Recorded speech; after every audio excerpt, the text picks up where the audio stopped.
Evening content analysis 2750. My puppy dog is my profile picture. Today we're going to start this second part of the Black History Month video regarding the laws and Black Americans. The title of the reading, where I get my information from, is Black Americans and the Law by Berkeley Law. We ended off with the slaughterhouse cases, which was a case that upheld that there could be a monopoly on the butcher profession, whereas black people were not able to open up butcher shops. We would go on to further see that the laws, although they were created by the federal government to aid in the free black man, the local governments did not immediately abide by the laws. So after the slaughterhouse cases, there came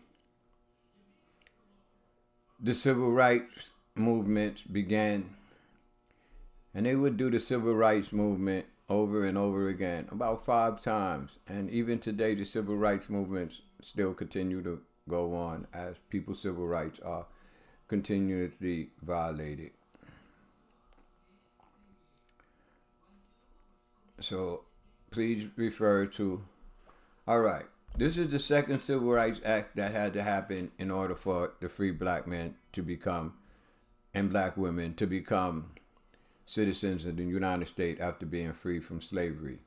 Showed you that they had, before this, they had came up with a lot of federal laws that begin to minimize the trading and selling of slaves. And they made it illegal for the United States to ship slaves to other continents or countries so that they could utilize them for free labor. So in March 1875, this was the second Civil Rights Act. In 1875, the first one was in 1774. In this Civil Rights, 1875, please take notice that in response to increasing acts of violence and civil rights violation against blacks, Congress passed the Civil Rights Act of 1875. It was to protect all citizens in their civil and legal rights. Although the act provided for equal treatment in public accommodations and public transportation, it did not provide measures to suppress election-related violence and was not widely enforced. Black people, even though the federal government said that under the 14th Amendment they had a right to vote, the local governments were not willingly giving up those rights to black people. And even when they were seeming to allow black people to vote, their votes were often not counted. The papers were often ripped up, and black people were violently approached to not even go to the voting polls. As you see today, things change. You can vote, but there's still problems with black people voting. Now this is a drawing of the picture, and it says the shackle broken by the genius of freedom. And on one side, I can't make this any larger for you, but on one side it has a quote from the Bible, and on the other side it has a quote from the Constitution. And even though this is in the federal law on the federal level, local governments were not abiding by the law at all. So then we have in 1876, a year later, the United States versus Cruikshank. In the United States versus Cruikshank, it was following a disputed gubernatorial election in Louisiana that led to the massacre of dozens of African Americans by white supremacists. Federal charges were brought against several whites who had conspired to deprive citizens of their First and Second Amendment rights. So, at this point, the federal government was taking the lead in arresting people who were still trying to treat black people as non-citizens. In a decision that undercut much of the progress made under the 14th Amendment, the 14th Amendment, if you go back, you'll see that in the first part, I'll discuss the 14th Amendment, and I read the reading about it.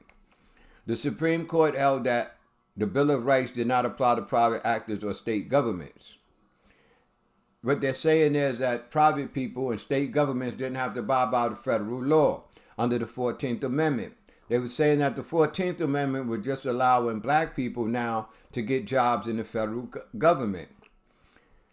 And so it goes. The Supreme Court held that the Bill of Rights did not apply to private actors and state governments,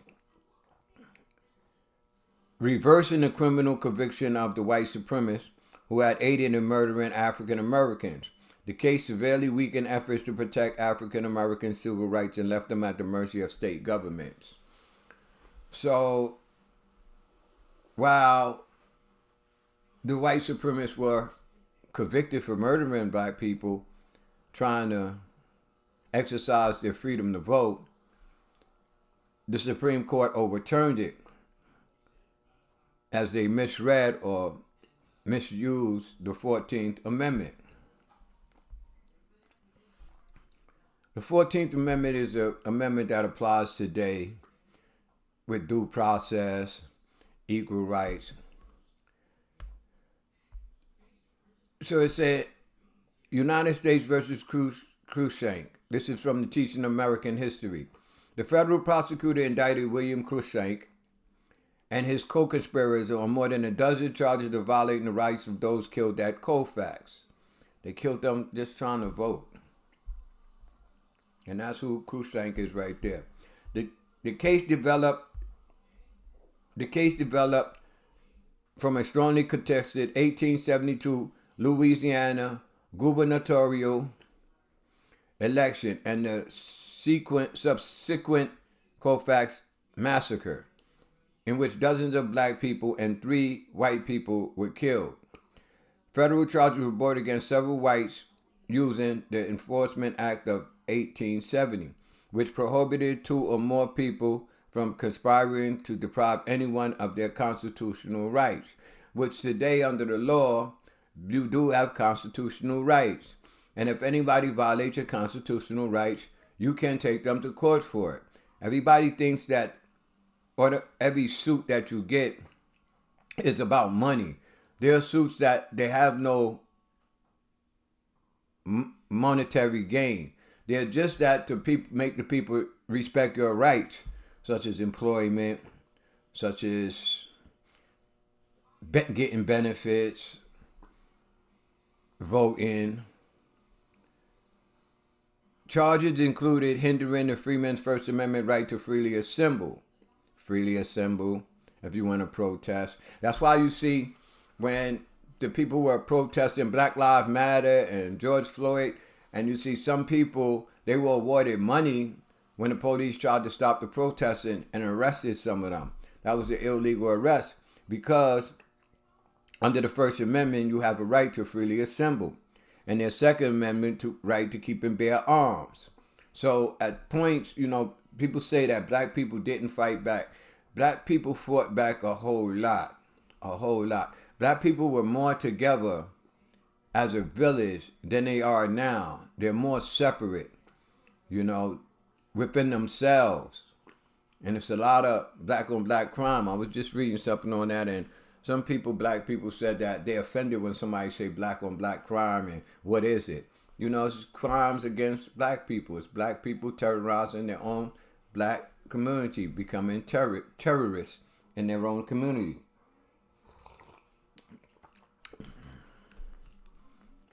So you see, I bring this laws up because the laws that applied in 1872 and 1774 and 1875 and 1964, they all still apply today because the Constitution has not been amended and it remains the same.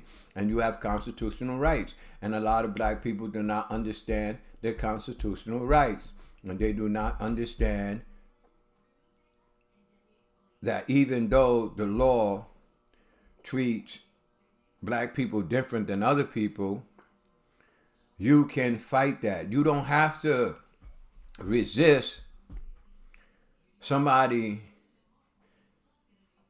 prohibiting you to exercise your rights by getting into altercations, by violently trying to suppress them or get them to respect you. You go along with it, and then you go ahead and you take them to court. If you're locked up, they have to pay you for being locked up. As we see that happening a lot today with the police.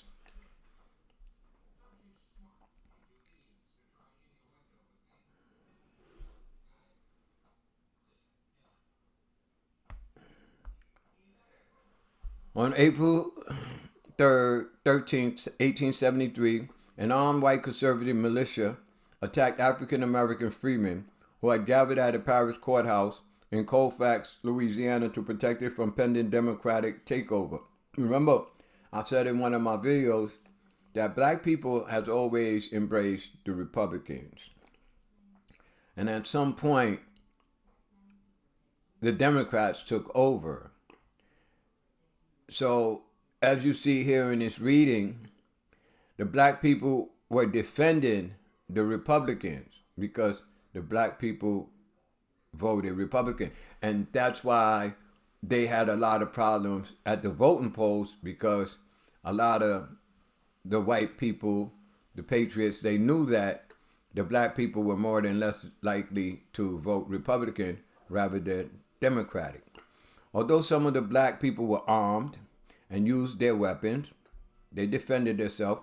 A lot of times when you hear people talk about slavery, and they always rely on Roots for their information, the movie Roots, where Kunta Kinte kept running away and kept getting caught and brought back. And you see there was a law also for them to bring back the slaves once the slaves ran away, because a lot of times they were trying to run away to go to the north where most of the freemen is, and then they get freed, and then they come back and get their people. But black people were fighting back. But the law was against them, even if they fought back, even if they utilized their citizen constitutional rights. Although some of the black people were armed and used their weapons, estimates were that between 100 and 280 were killed. Most of them after surrendering. You know, it's cowardly act. You surrender and then they kill you. You put yourself at their mercy and then they kill you. Including 50 being held prisoner that night. They went and killed the prisoners too. Go figure. 3 white people were killed. 2 perhaps by friendly fire. And the 3rd perhaps was because he was fighting with the black people, because not all the white people were against black people exercising their constitutional rights. This was an intense aftermath of months of uncertainty after the disputed gubernatorial election of November 1872, when 2 parties declared victory at the state and local levels. As you see that happen in the insurrection, 2 people were declaring victory. Trump was declaring victory and Biden was declaring victory, and they went and they didn't kill black people at that point. They stormed the Capitol. The election results were still undetermined at the beginning of the spring, and both Republican and Fusionists, I don't know what a Fusionist is, who were endorsed by the Democrats, had certified their own candidates for the local offices of Sheriff, Christopher Columbus Nash, and Justice of the Peace in Grant Parish, where Colfax is the parish seat. Federal troops reinforced the election of the Republican governor, William Pitt Kellogg. So you see a lot of times, you see people, this is a picture depicting what happened, and you see them dragging off the poor brother. Family members, you see people laying all on the ground dead. And you see some white people on the horses over there. You see somebody with a gun there. Look how barren the land look. There's a lot going on back then. But look how the black people was together. Today, the people will leave somebody just dying in the street, a brother. Back then, look, they dragging them, they getting them people up out of there, off them streets. And I'm just hoping that, you could see this Black History Month. You could see this and take time to, be able to look after one another and stop all the nonsense with another one and that's for nothing. Killing people for nothing and all that nonsense. Don't make no sense. It really don't. It's bad. Not that I'm better than anybody, because I participated in those type of activities myself and did a lot of time in jail for it. And although I robbed a lot of the other people, I sent my brother to heaven. And, I try to avoid it, but sometimes, people don't let you avoid things. Like today, people are so fearless. People are not scared of nothing. People are not even scared of you if you point a gun at them. So sometimes when, you have that gun, you put yourself in a situation where it's do or die. Because that person might take that gun and shoot you. But there's really no need to be pulling a gun on your brother for nothing. 10 years old, killing 15 years old, 15 years old, killing 9 years old. That don't make no sense. We were once together. Don't let nobody tell you different. The Supreme Court consolidated 5 cases concerning the Civil Rights Act of 1875, ultimately declaring the law unconstitutional, stating that the national government is powerless to outlaw private acts of discrimination. Here go where the federal government failed to aid the black people in becoming productive citizens of society. Then the court struck down a critical discrimination provision, thereby spurring state laws that codified racial segregation. They opened the door for racial segregation, because after this ruling right here, they became the Jim Crow laws, which were cited as separate but equal, but it was separate but unequal. But it's the federal government, the Supreme Court, that created the avenue for local governments in the South to practice this separate but equal way of living in the community. And it's amazing how you're going to see how they developed the Jim Crow laws. So here you have a picture of a brother voting, and if you look at his hand, if you can see it, I can't bring it up no bigger. It says he's got a Democratic ticket in his hand. But all on the wall, you see the Republican Party is dead in the South. Old line Whigs are all dead. The Republicans were called the Whigs before they were Republicans. The South solid for the democracy. Peace offerings. It says, in 1877, Harper's Weekly, making note, that was a newspaper, a magazine at that time, making note of an African-American man voting. In the years following the Civil War, African Americans overwhelmingly supported the Republican Party. And that's where the voting problems came in, because a lot of people wanted the Democrats to now take over in the South, because the Republicans, they felt, were too black friendly. They didn't say black friendly. They said too N-word friendly.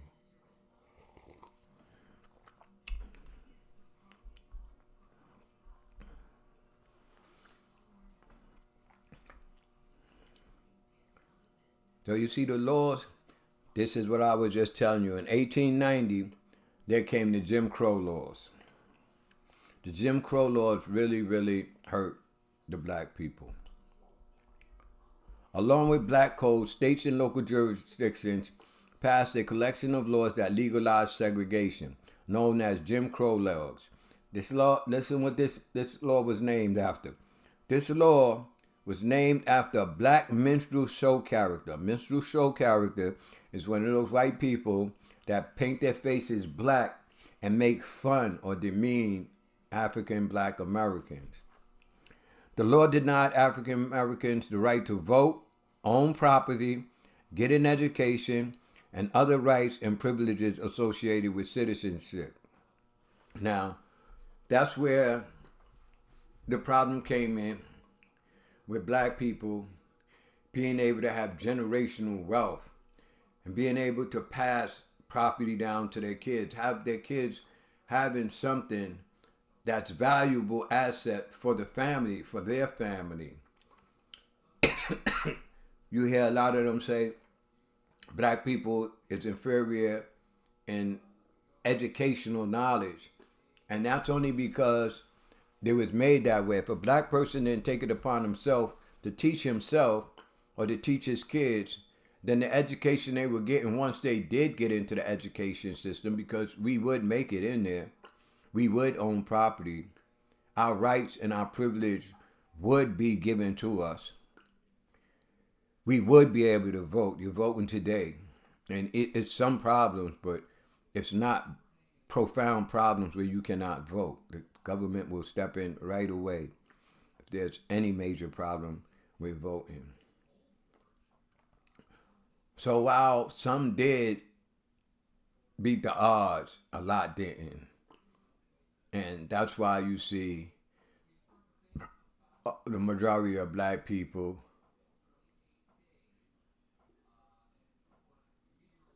doesn't have a mind for wealth.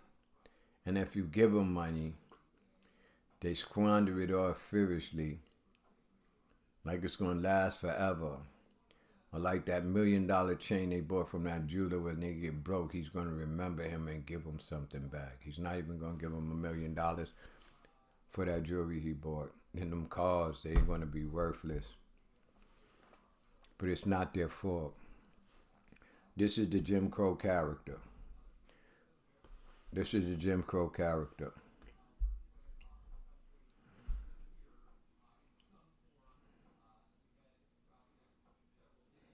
It's sad.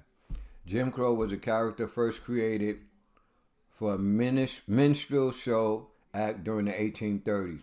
The act featuring a white actor wearing black makeup was meant to demean and make fun of African Americans. Applied to a later set of laws and practices, the name had much the same effect. So the Jim Crow laws had the same effect as the show, to humiliate, to demean, to make fun of African Americans as they prospered, and we continue to struggle hard. And we are strong people, and we cannot forget that. And we cannot carry on like we ignorant, because we made it. We're still here today, strong,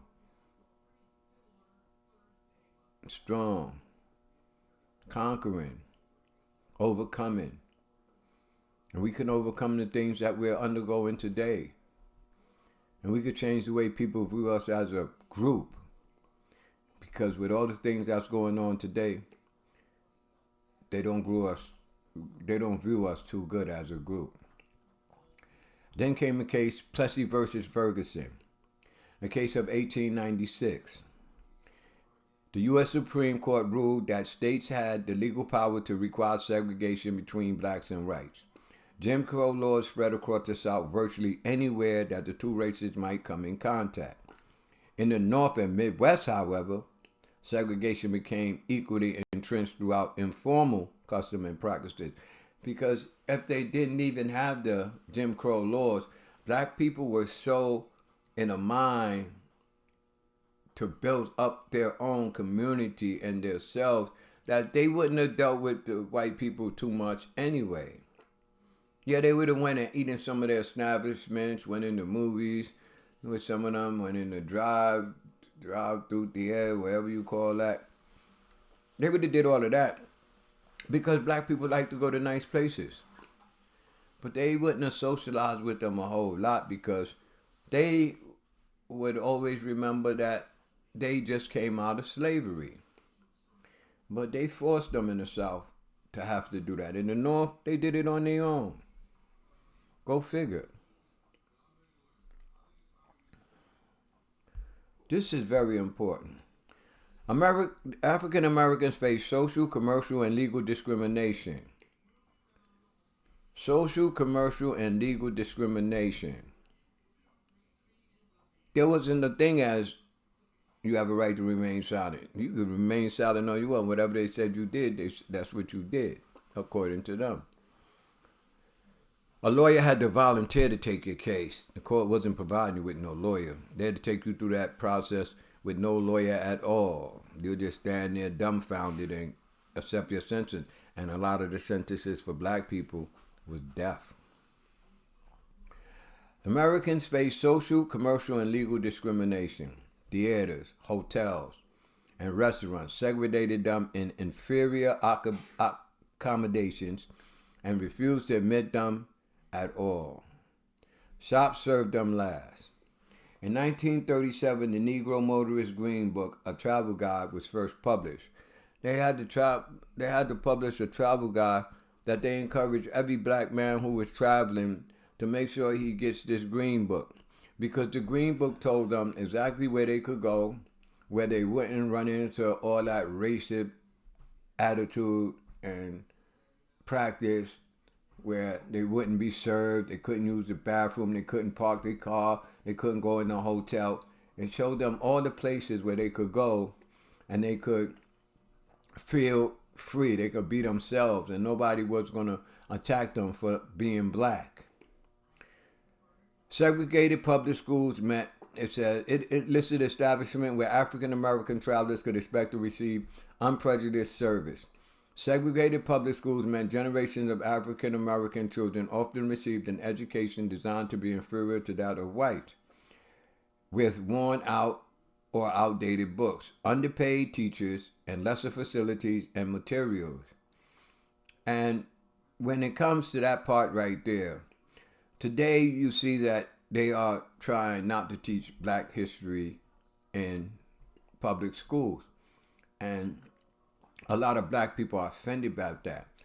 But I'm not offended about that at all, because the black history that they teach you is selective black history.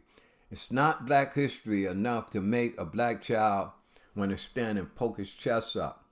Not act like he better than somebody, and not get violent against somebody, but just know that he can be somebody. He can do something great in life. And this readings that I'm introducing you YouTube viewers to, it shows the different things that a young black brother maybe latch on to and he can be. Because everybody's not going to be no big time rapper. Everybody's not making it to the NBA. Everybody's not making it to the NFL. Everybody's not going to be a tennis champion. Everybody's not making it to baseball. Sports and entertainment. There's other things out there that we need our youth to focus on being. It requires education, academics. And you can see they need to go to school. The schools are just in a total uproar now. Violence. It's crazy. And I believe that they really don't know much about their history to understand where they want to go or how they're going to go. Because the schools is not going to teach them that. They're going to keep them on an inferior level. Why? Because you're going to take somebody's cousin's job. And they're going to be offended. I got a job with a company as a truck driver. And I was the only black guy in the company. And one day I was laughing and joking, I was the only black driver. They had an older white guy. So one white guy, he got comfortable with me. And he said, "You took my nephew's job." I said, "How'd I take your nephew's job?" He said, "Because I was supposed to introduce my nephew to such and such, to the boss." I ain't gonna call his name on the YouTube. And he had already assured me that he would hire my nephew, and now you got the job. So my nephew's out of a job. He could go somewhere else. But that's the way they would do it. They would keep it in their family. We weren't integrated enough into society after our people were free that we can practice that behavior and learn that behavior. So instead, we have learned that I get a job. I don't want another black person in there. I'm not going to put nobody on. And that's what happens.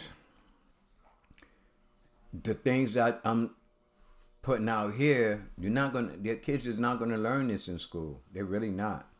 They're not gonna learn. They're gonna learn about certain people in school, and we're gonna come across those people as we go on into this reading. In 1954, the Supreme Court declared discrimination in education unconstitutional in Brown versus Board of Education of Topeka, but it would take 10 years for Congress to restore full civil rights to minorities, including protections for the rights to vote. From 1954, it takes 10 years. 1964, and even in 1964, you can Google it, they had to have soldiers take those black kids to school. And some of the black kids didn't even want to go. They were so scared they didn't want to go. And then you had the proud ones that wanted that education and they went. And that's the ones you'll see with the National Guard. And you'll see the Patriots trying to taunt them and threaten them. It was bad, but it turned kind of all right for us. We just making it bad for ourselves now. Because a lot of us don't know our history. So, after going through the Jim Crow laws and all of that, I started wondering, like, how did black people survive? And I remember in one of my videos I said to you, entertainment, that was one way where black people survived. When I was coming up, you've seen a lot of people wanted to be the Temptations, the Delphonics. They wanted to be these doo-wop groups and all of that. They wanted to get discovered by Motown. Today it's the rappers. Everybody wants to be a rapper. Some people gonna make it, some people they not. My father had a group, boy. They lived together, they died together. But they swore they was gonna get discovered by Motown. They used to be on the corner of Fulton Street in Brooklyn. They used to be on Fulton and Washington, man. About James Street over there, Biggie Smalls block. They used to be over there singing like a mug. Saying not for change, that's practicing, hoping that somebody will see them and discover them. He died making tired. That man didn't get nowhere. That's my dad, though. So Barry Gordy Jr. founded Motown Records in Detroit, Michigan in 1959. Created a business that successfully bridged the Jim Crow era and the post-civil rights era. He accomplished this by accurately predicting the coming of an integrated market of consumers for black popular music. Because white people did listen to some black music. White people did. White people liked the black people to entertain them back then. They didn't want to socialize with them. The most hateful one would sit down and watch a Diana Ross, a Jackson 5, the Temptations, in boxing, Joe Louis. So you see, even though black people weren't allowed to work, they came up with their own businesses. But a lot of times when you look at this picture, you see that you look at every black person got a woman with him. Every black person got a woman with him. Every black person got a woman with him. Because a lot of times the guys went there to network and find out where jobs was, where they could get loans to buy houses, where they could buy land at. They went there to network and socialize. Today you just go to the club just to get drunk and twerk on something. Or jump on something twerking. Girls go to the club all naked. Girls went to the club back then dressed like ladies. You know, with their head held up high. Girls ain't go there showing their assets to be chosen for the night. Because, life is life, man. However you attract whoever you want to love, that's how you do it. But there's a big difference from socialization when the chips were all the way down and the pressure was on than it is now when there's not so much pressure. Little here, little there. Easy to overcome.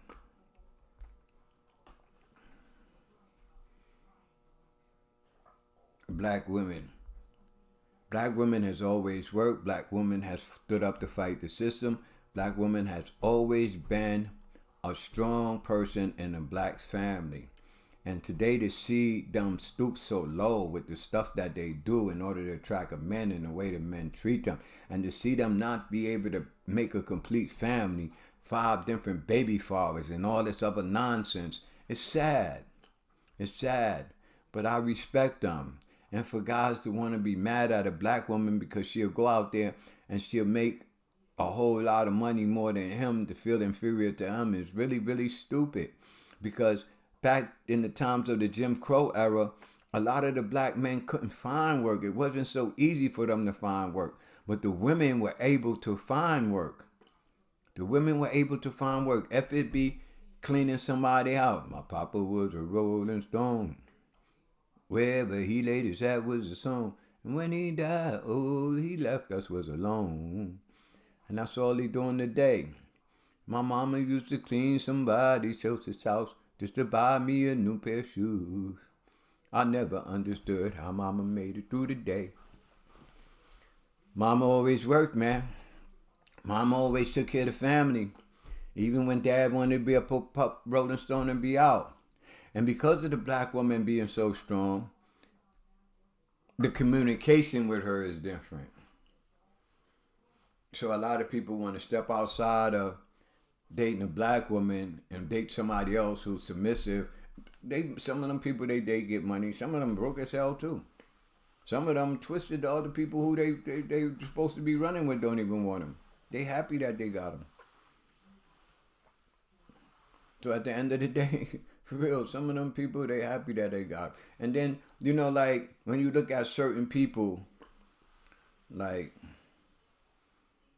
in the entertainment industry, you see a girl been with this one, with that one, with this one, with that one, and a guy still want her, but a black girl be with this one and that one and this one, and she becomes a whore and you don't want nothing to do with her. Y'all could figure out who I'm talking about. Y'all know, of course, we on YouTube. Y'all know who it is. And y'all see it.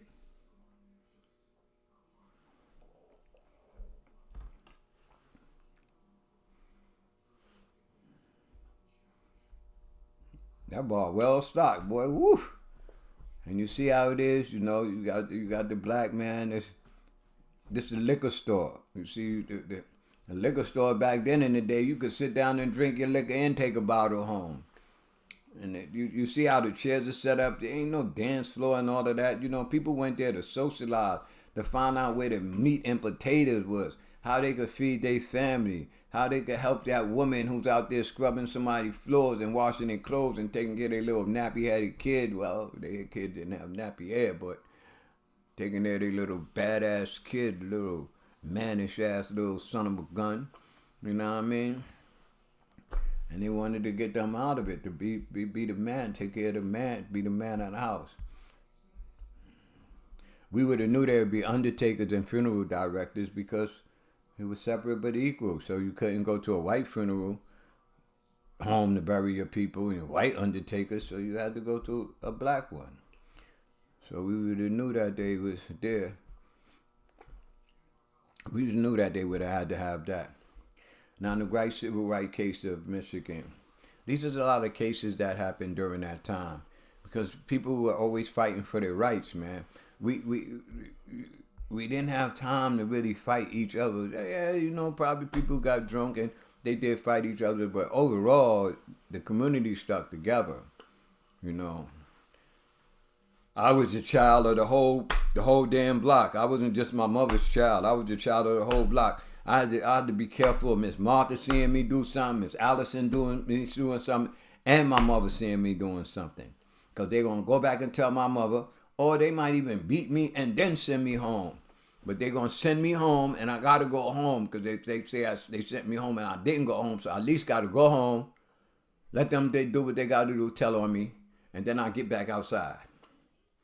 But if I didn't go home and they told me because they're going to call my mother, then I'm getting in more trouble.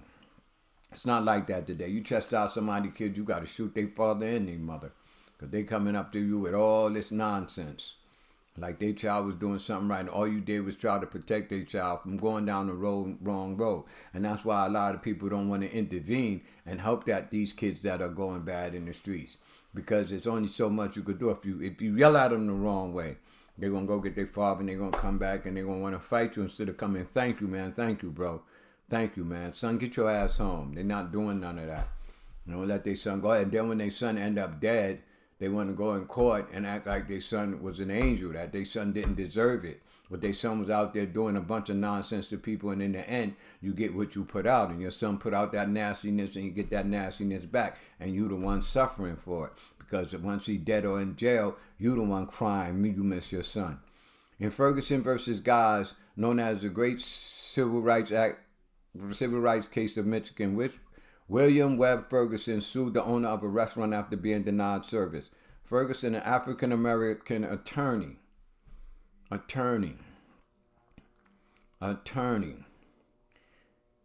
would later win the case and become the first African-American elected to the Michigan House of Representatives.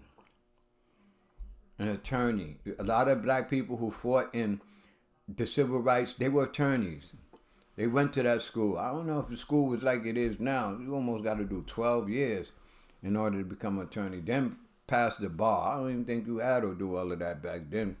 All you got to do is know the law, know the Constitution. Plessy versus Ferguson. This is another one they teach you in school. Well, they taught us. Harriet Tubman, Dred Scott, Booker T. Washington, Martin Luther King. They don't teach you about all this other stuff though, because there was a fear that you would pick up that I can be somebody, I can fight. I don't have to fight and put myself in harm's way. I could fight the legal way like everybody else. Homer Plessy, a person who was 7/8 white and 1/8 black. Whew. He was more white than he was black. Argued that a Louisiana law prohibiting him from sitting in a whites-only train car was unconstitutional. In a landmark decision, the Supreme Court upheld the law, legalizing racial segregation in public facilities so long as such facilities were separate but equal, but they were separate but unequal. And here again we have the Supreme Court ruling against black people mingling with white people when the Constitution said different. Misinterpreting the Constitution for the local governments and local societies so they could continue on with their nonsense. The Texas jury exclusion case, which is something that you can use today, because a lot of times people are going to these courts and they're sitting in these courts and going to trial and they see all these white people there, and you can have black people in the jury too. You can have black, if it's equal, if it's more black people than white people in the town you're living in, or if it's equal, then some of them should be in your jury box. You should be convicted by your peers, 12 of your peers. The Texas jury exclusion case, Seth Carter had been indicted for murder by an all-white grand jury in Galveston, Texas. The Supreme Court held that because 1/4 of Galveston voters were black, Carter was entitled to a jury that included his black peers.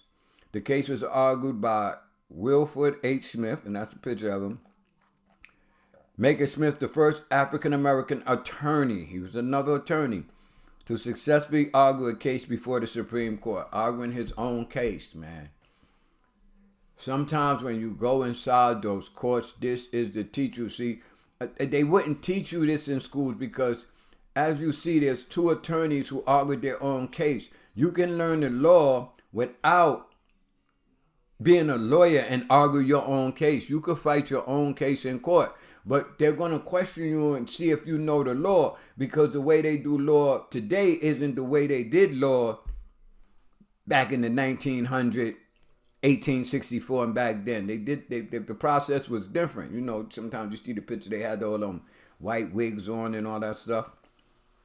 So it was different, but you can fight it if you learn the law. And a lot of times when brothers get caught up in these situations, they don't know nothing about the law. In order for you to effectively break the law, you got to know the law.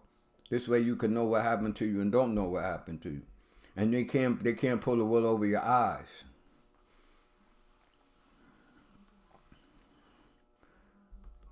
This is enough. Oh, Lord.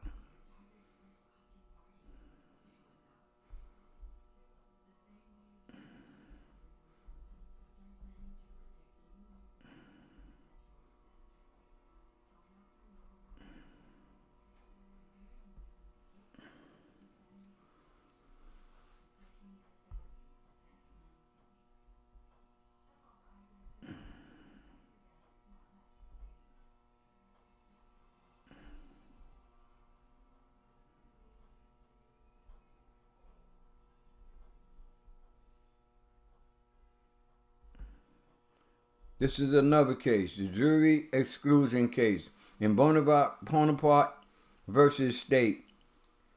Another jury selection case involving an African American convicted of embezzlement. The Florida Supreme Court reversed the conviction. The court found that selection of an all-white jury in a county that was predominantly black discriminated against African American jurors in violation of the 14th Amendment right. So you see, today when you go in those courts, bro, you gotta watch everything in them courts, especially if you're going to trial. Especially if you're going to trial, and you're going to be convicted by a jury. You know, it applies today. That's one thing that didn't change. But if you don't know it, you'll sit there, and all you'll try to do is you'll try to fight things on what everybody else is saying, ineffective assistance of counsel. You know, there's more to it than that, you know. Sometimes you can't, when you try to go on appeal, you can't go on appeal with just one problem. You got to put a multitude of problems so that one of them will bring you remedy. And for a lot of us, when we go to trial, we see an all-white jury. When I went to trial and I beat trial for a weapons case, I was in the little town, there was all white jury. So I asked my lawyer, there ain't no black people live in this town? And he said no, so I had to deal with it. He said they lived in Batavia. I was upstate New York. I won the case, but it was a battle, bro. And I took the stand. That's how I won. So I took the stand.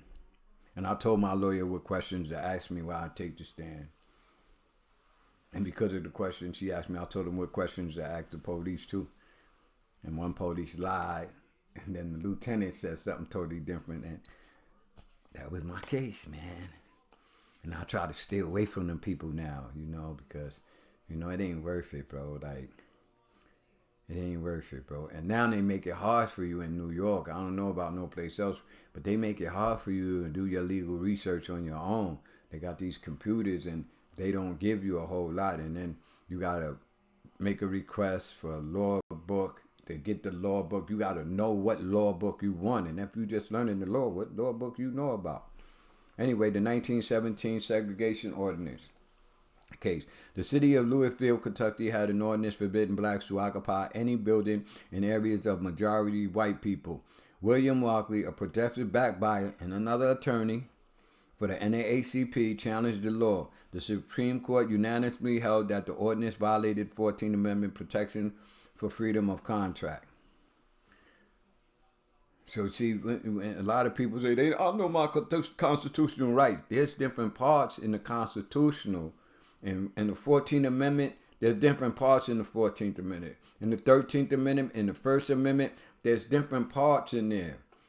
So unless you know the whole constitutional part, you only know, everybody know that. I know freedom of speech. That's all you get. What other, somebody who look at this video, name me some parts in the 14th Amendment constitutional rights. In the 15th Amendment. Other than due process and freedom of speech. Name me some other things. You learned about one here, freedom of contract. That's in the 14th Amendment. Equal opportunity. What amendment is that in? So as you see, the courts was help hindering black people more than anything. As you see, black people fighting back. Black people were exercising the rights to bear arms. And if need be, they were fighting back. However, the laws was against them.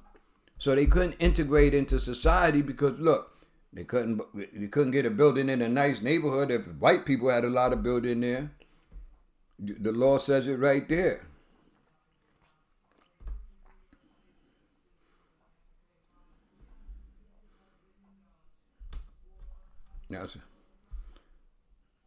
Now we have the Texas primary case about the voting.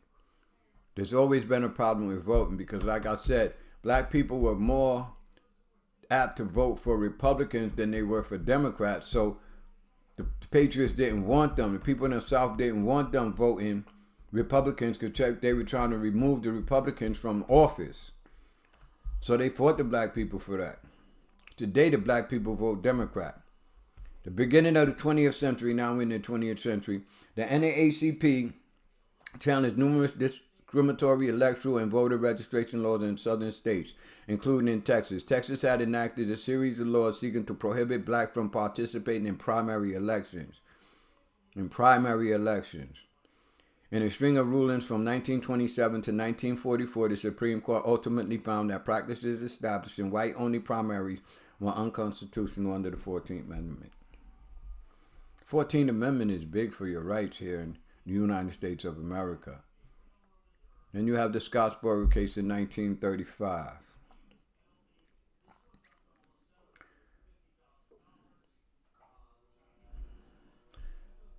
The Scottsboro case, major U.S. civil rights controversy of the 1930s surrounding the prosecution in Scottsboro, Alabama of 9 black youths charged with a rape of 2 white women.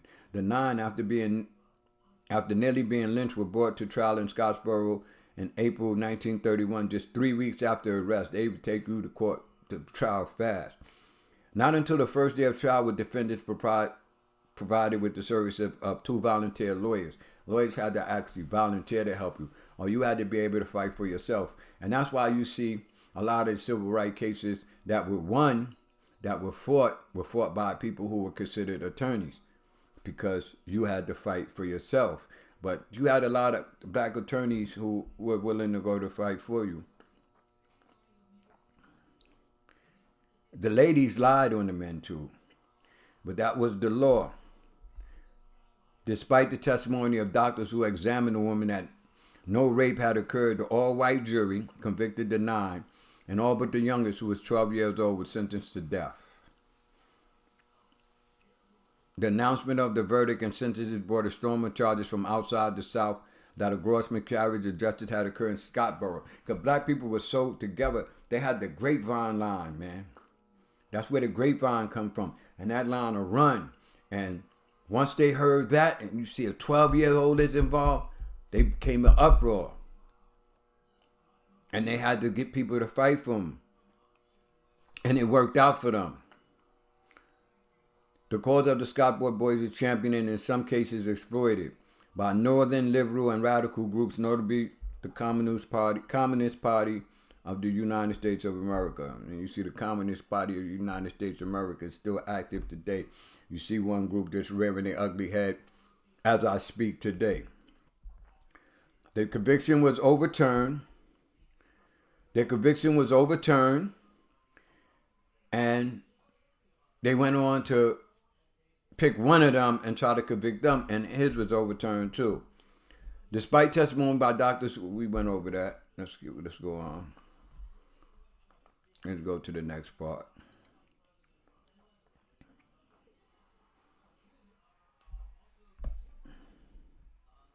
In 1932, the U.S. Supreme Court overturned the conviction, Powell versus Alabama, on grounds that the defendants had not received adequate legal counsel in a capital case. The state of Alabama then retried one of the accused and again convicted him. And in 1935 decision, Norris versus Alabama, and the United States Supreme Court overturned his conviction, ruling that the state has systematically excluded blacks from the jury. That was a big thing. That was a big thing when I was going to court too.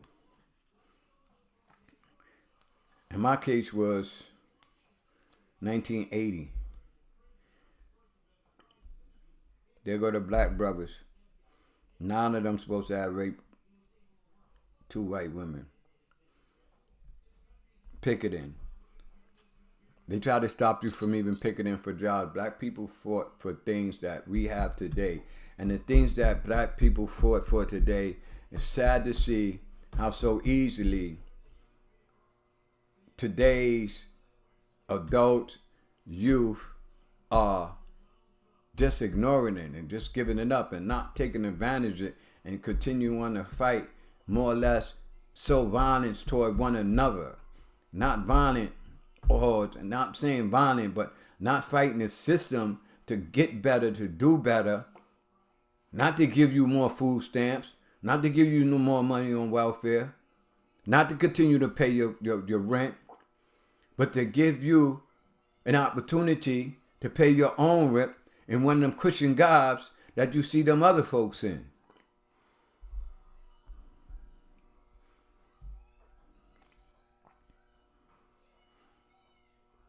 So they tried to stop him from picketing. In Green versus Samuel, an African American picketed a local chain store in Baltimore for not hiring African American clerks, leading the store to seek an injunction. The court found that colored persons could undertake such picketing to try to persuade white employees to hire colored people as long as the activity did not resort to imitations or threats. And that is the basis of your ability to protest today. That is the foundation.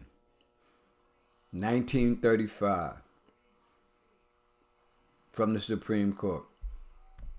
Now here you see 2 black women working for the defense. Now, a lot of times when we look at it, the Patriots didn't only try to go against black people. They went about anybody who they considered non-American.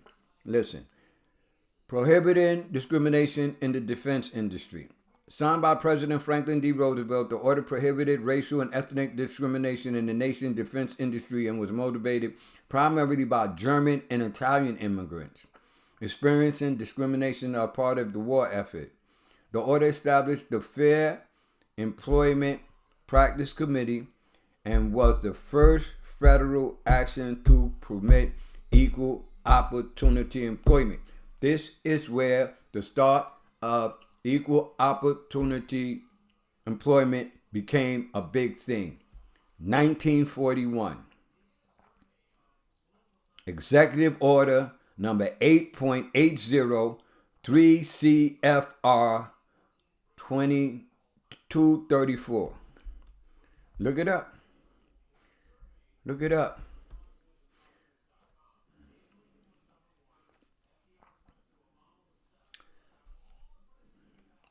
Now we coming into the meat and potatoes to go to this day.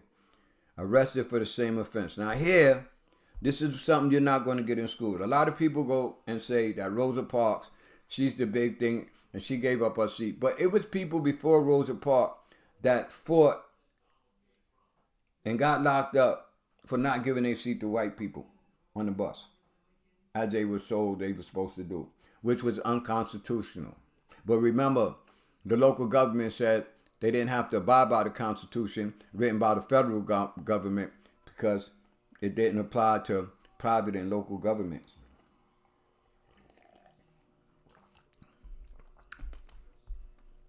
So look who we got. They're not going to teach them this in school. Several different women. They're not going to teach them this in school.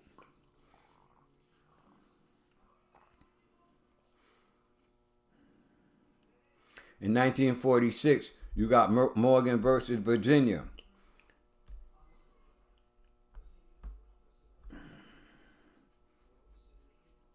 It's amazing. Black women again. Black strong women again. Black women, y'all been strong, man. And if you look at your history, you've been strong. And you shouldn't settle for anything or anyone. Or you shouldn't let what any man do to you to make you demean yourself. Because that's what y'all doing a lot out there. Demean yourself.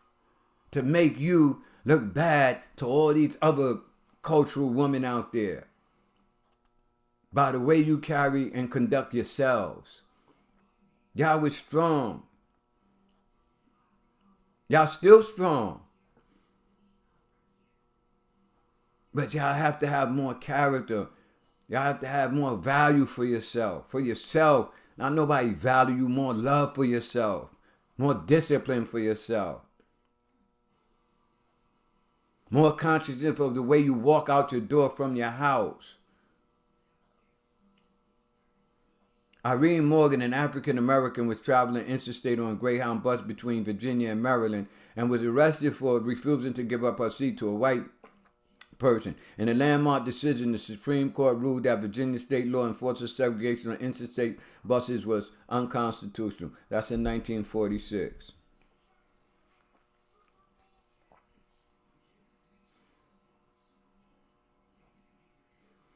In 1952, you had Sarah Keys refused to give up her seat on the bus. This girl was in the military. She was only 22 years old. She was going home to see her family. She was happy to make it home to go see her family. And here she's getting on the bus and she's relaxing and she wants to, thinking about how she's going to react and how good it's going to see her family. And somebody comes and says, "Excuse me, can I get your seat? I'm tired." And she refused to give it up.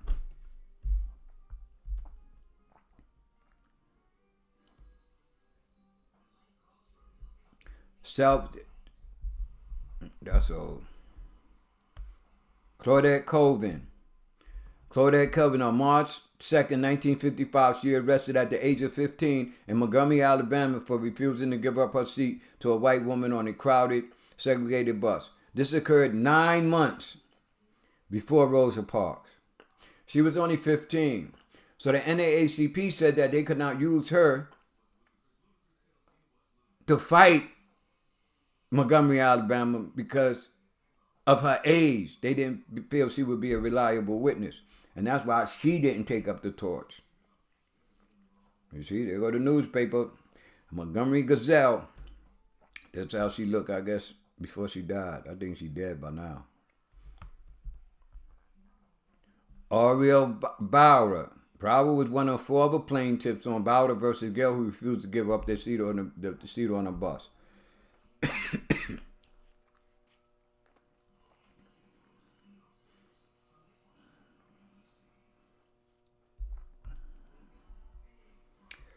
Oriel Shines Browder Coleman was an African-American civil rights activist in Montgomery, Alabama. In April of 1955, almost 8 months before the arrest of Rosa Parks.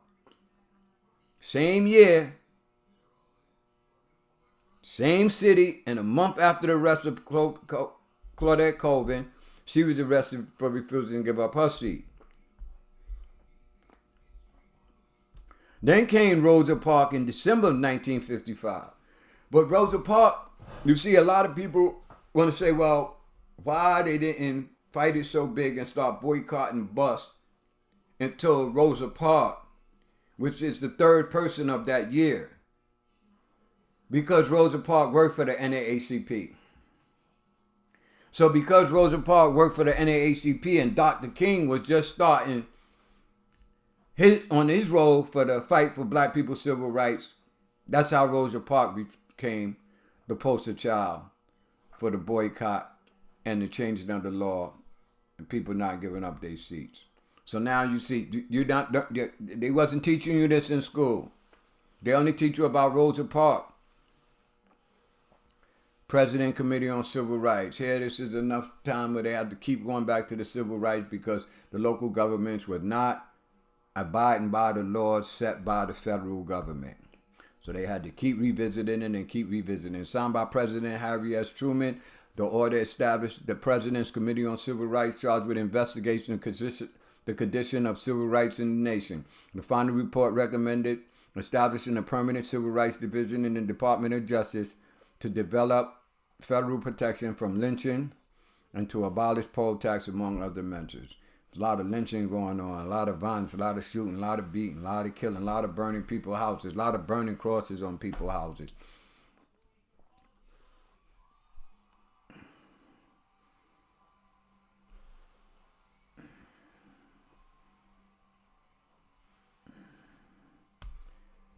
Here, Shelley versus Kramer.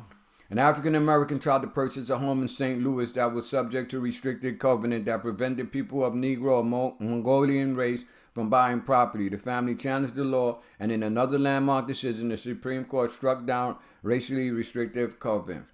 Again, the local governments were stopping black people from owning property, stopping them from buying property in good neighborhoods. You see what that thing say? Only members of the Caucasian race.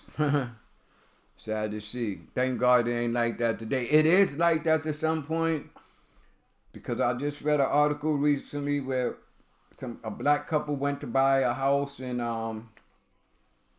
some part of Florida, I think it was. Florida or Texas.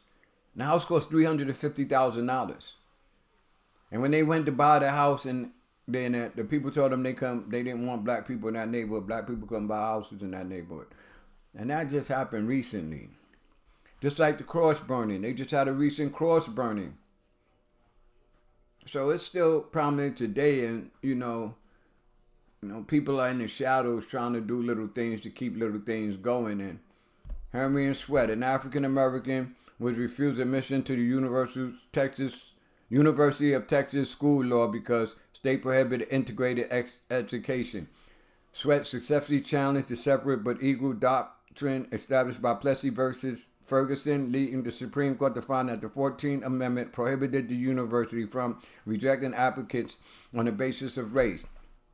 This is 1950, and he got into that law school. But the public schools now, they were still integrated. They still didn't want blacks and white in the same learning institution or facility, whatever you want to call it.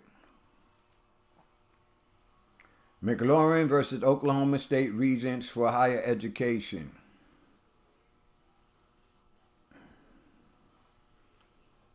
Brown versus Board of Education. That stopped. This is what stopped the public. This is the case that stopped the segregation in the public school. This is the case in 1954 where NAACP was fighting, and they had to have their National Guards take these kids into this public school. They teach you this in the school. They don't teach you the other stuff. In a unanimous landmark decision, Supreme Court ruled that state laws establish segregation in public education are unconstitutional, overruling the separate but equal doctrine in American public school. The case was a class action lawsuit filed by black families in Topeka, Kansas, and became a model for future impact litigation cases. A lot of these cases are model cases that you can use, but there's upgraded cases. So once you go look at these cases to use them for your benefit, to use them to fight your cause, you can use those cases. Although the case paved the way for integration and civil rights movement, the decision did not outline a method for ending it. They end up ending it, but I guess the Board of Education had to come up with the way to end it. Affirmative action in government contracting. Here, everybody know about the affirmative action. You hear them people talk about it today. You hear the Patriots always talk about it. DEI is the new program. That's the new affirmative. DEI is the new affirmative action program. They had to do this because a lot of times black people weren't allowed to get good jobs, and when they did go to get these good jobs, they would get a different application to fill out. They would get to be a police, a different test. So a lot of times, you got to think they was given inferior education, so they wasn't in tune with certain things. So now that test was very hard for them, so they had to minimize the test and make the test according to their education so that they could pass the test. Signed by John F. Kennedy, the order required government contractors to take affirmative action to ensure that applicants are employed and that employees are treated good during employment, without regard to their race, creed, color, or national origin. Because you seen the Russian and the Italian, they had to fight too, so the Patriots was keeping a lot of people. Now this is the civil rights of 1964, and I'm sure it's a civil rights case out there right now that's challenging something right now because things ain't all the way equal right now. After assassination of President Lyndon B. Johnson committed to passing a long sought after civil rights bill as soon as possible. The landmark law outlawed discrimination based on race, color, religion, sex, national origin, and also promoted racial segregation. Also prohibited racial segregation in schools and public accommodation, employment discrimination, and unequal application of voter registrations. You see what I told you? The applications would be not the same. The Patriots would get one application, the other people would get the other application. And the other application was hard, so that makes sure you fail. And you see all those things when you see Dr. Martin Luther King's speech. It's based on that. It's based on this Civil Rights Act. You see Dr. Martin Luther King right there with Lyndon B. Johnson. You see another brother. Now I know it ain't Jesse Jackson. Look like Jesse Jackson back there. Look like Jesse Jackson behind Martin Luther King in that one. It sure look like Jesse behind there. Well, I'm going to look at this picture when I'm finished. I look like Jesse Jackson. This is a restaurant. Katzenbach versus McClone. Didn't want to serve the black people, only catered to white people. Now we had the Voting Rights Acts of 1964. And as you see here, the Voting Rights Acts of 1964 was sold in voting protection. It did not prohibit most forms of voting discrimination. It still was allowed to happen.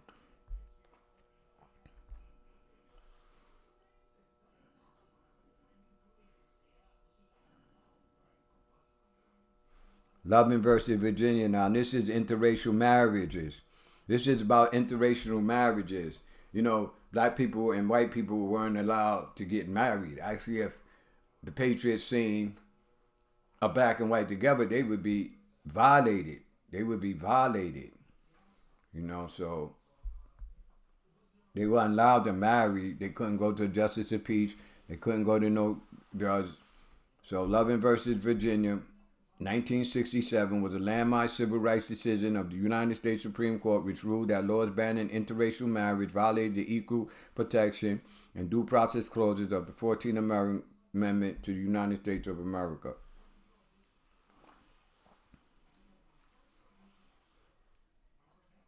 The Kernan Commission. This is based on police being held accountable.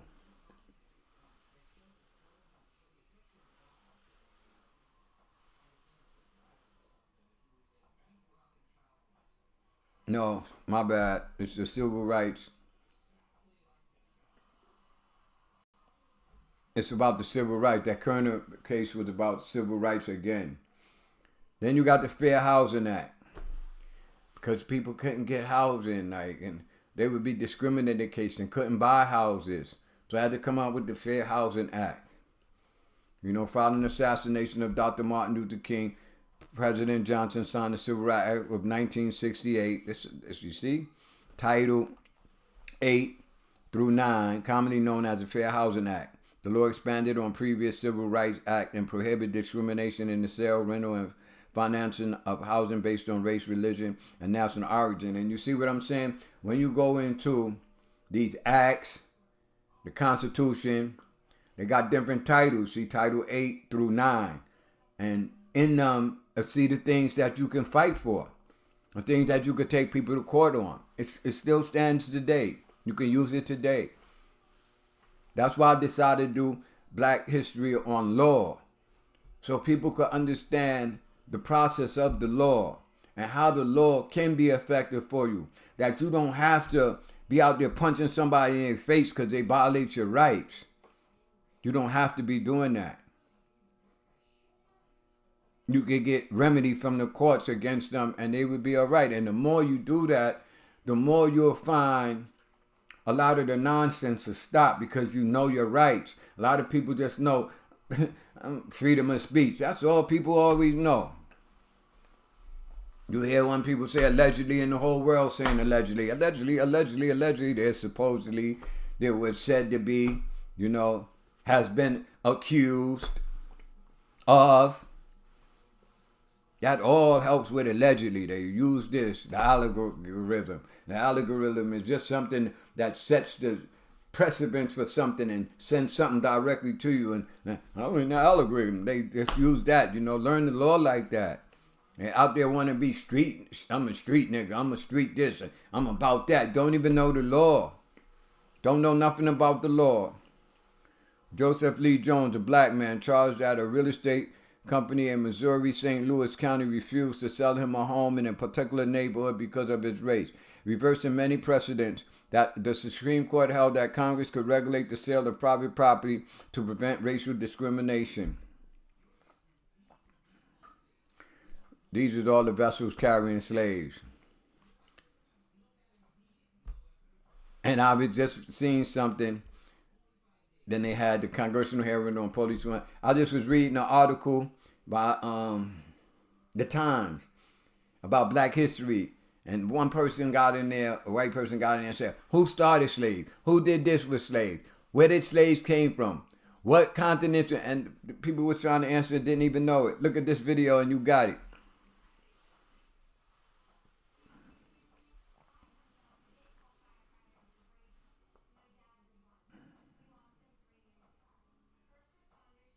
Proposition 209.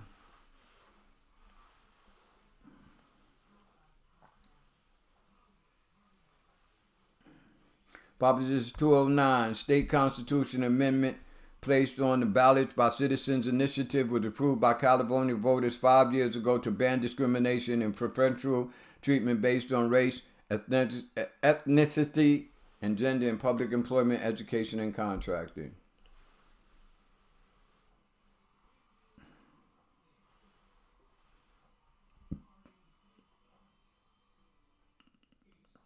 We went over Shelby County versus Holder.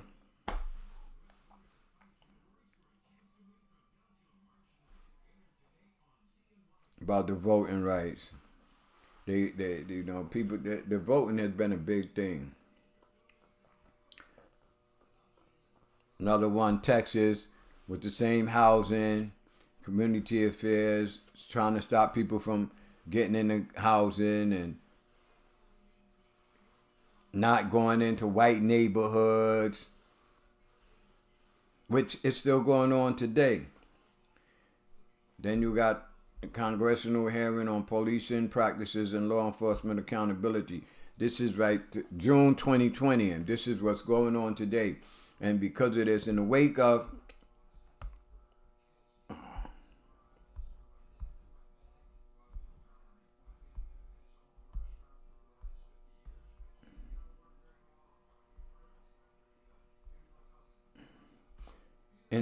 mass protests following killings of black Americans by police, the House Judiciary Committee held a hearing on police accountability. The hearing included testimony from the president of the NAACP, National Urban League, law enforcement, legal SCAR, and leaders and others. They began to hold police accountable for the stuff they was doing to black people.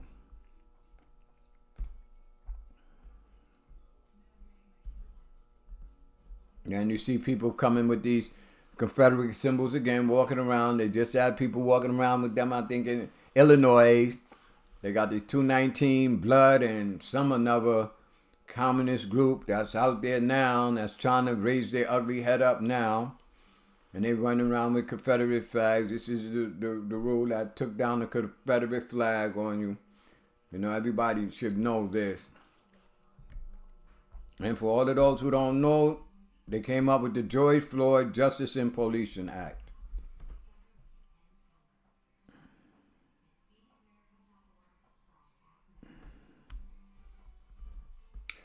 George Floyd Justice in Policing Act of 2021, long title, to hold law enforcement accountable for misconduct in court, approve transparency through data collection, and reform police training and policies.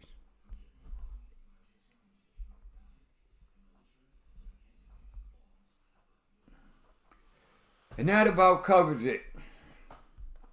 I want to thank everybody for listening to this video. I know, I would be surprised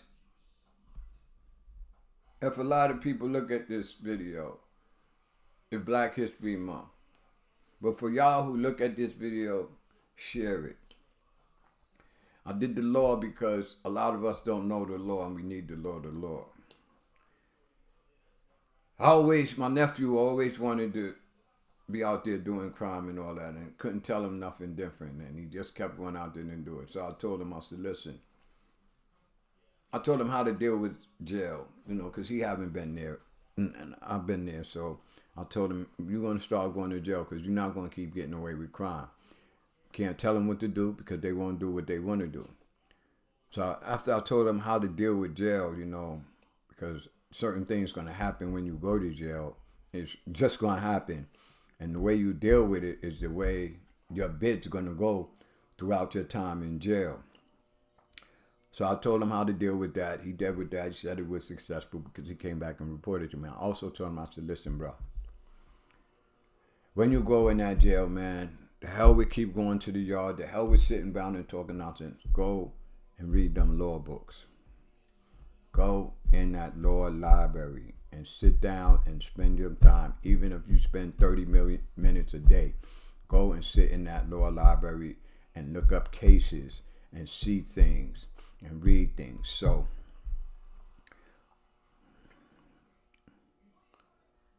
about 7 years ago, because he just came home. He's been home 2 years now. He got involved in a situation, and he got out of the situation because he dipped. But he went back to where the crime occurred, and he got locked up. But he really didn't do nothing. And they locked him up for the crime that somebody they already locked up did. And the laws are different. Lawyers, they do what they want to do. They do what they're going to do. With them lawyers, it's like a give and take. They're going to send somebody down the drain and they're going to save somebody. They're going to send somebody down the drain and they're going to go to the DA. Yo, you owe me. I gave you such and such. This is a nice guy here. Give me him. My lawyer, when I went to my federal case, he got me because it was crooked law enforcement people involved in my case. And because of that, he got me 18 months, 5-year federal probation. Then I met a guy in the federal jail. He got him 25 to life. I was talking about the lawyer. He started going in that pizza shit. I said, damn, man, he's nice, man. We communicate today. He said, man, let me show you what he did to me. So I told my lawyer, my nephew, just go to the law library. And he went to the law library. And he got 18 years because he took it to trial because he felt he didn't do the crime. So there's no way he could convict him. He went to trial in his little hick town, and they all white juries, and they found him guilty, and the judge sentenced him to 18 years. Because he listened to me and went and learned that law, he gave back that time. But when you give back time in state court, a lot of times they don't want to let you go because for fear that you will bring a civil suit on them. So they make you just plead guilty and just go ahead home. And that's what he did. He did 6 years out of that 18 years, and he came home. He's not on parole and all that. And he's trying to avoid the jail system now, and I hope he does. I want to thank everybody for looking at this video. I hope you will share it. I'm trying to get to 1,000 subscribers. Please help me out. Let me get there so I can start going live, and then I can interact more with people on YouTube. Content analysis 2750. My puppy dog is my profile picture.